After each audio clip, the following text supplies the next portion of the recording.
My best friend texted me, "Stay away from my brother," and I genuinely thought she was joking. She was not. I've been best friends with Nora since freshman year of college. 8 years of roommates, road trips, and holidays with her family, because mine lives overseas. Her older brother Eli was always just there, quiet, funny in a blink and you miss it way, the guy who fixed my laptop twice and once drove 40 minutes to jump my dead car battery without making it a thing. The text came the night before her family's annual Lake Week, which I've been invited to for years. When I called her, she didn't even pretend. "My mom told me Eli's been asking about you. Like, asking.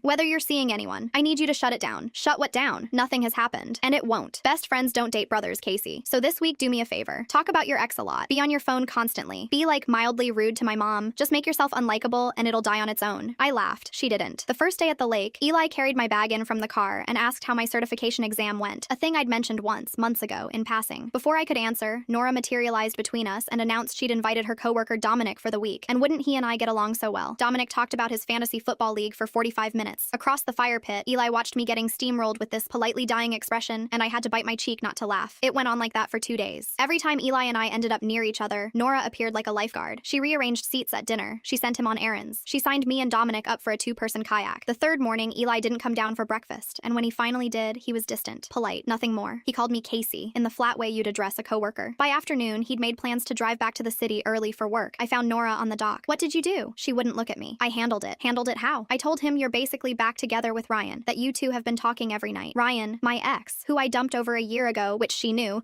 because she'd fed me ice cream on her couch and called him a human participation trophy. "You lied to your brother about me." "I'm protecting everyone," she snapped. "When you two crash and burn, and you would, I lose my best friend or my brother. I'm not risking my 2 favorite people over your little crush." "It's not your risk to manage," I said. "We're adults. You don't get to write our story so yours stays comfortable." She said nothing. So I made a decision. Eli was loading his car when I walked up and just said it. "I'm not back with Ryan. I haven't spoken to him in a year. Nora told you that so you'd stop liking me." She also planted Dominic, the kayak, all of it. He stood there holding a duffel bag, processing. Why would she? Because she's scared. And because she still thinks she's the manager of everyone she loves. Then their mom, who apparently hears everything from any distance, called from the porch. "Nora Jean, kitchen, now." Turns out she'd overheard the dock conversation through an open window. What followed was the calmest, most devastating parental takedown I've ever witnessed. Their dad reading Nora's text to me out loud, including, "Be mildly rude to my mom," which, honestly, Nora will never live down. Her mother just said, 29 years old and playing puppet theater with grown adults. Eli didn't leave that night. We sat on the dock until 2 a.m. talking about everything. My exam, his job, the 8 years of almosts. He held my hand like he'd been waiting a long time to do it correctly. I found Nora on the porch steps after. We sat in silence a while. Finally, she said, "If he hurts you, I'll kill him. If you hurt him, I'll kill you. That's the deal." "That's fair," I said. "I just didn't want to lose you," she whispered. "You were never going to lose me. Now you're just stuck with me at Christmas too. That was 2 years ago. Next month, she's my maid of honor." She claims she called it from the beginning. We let her have that.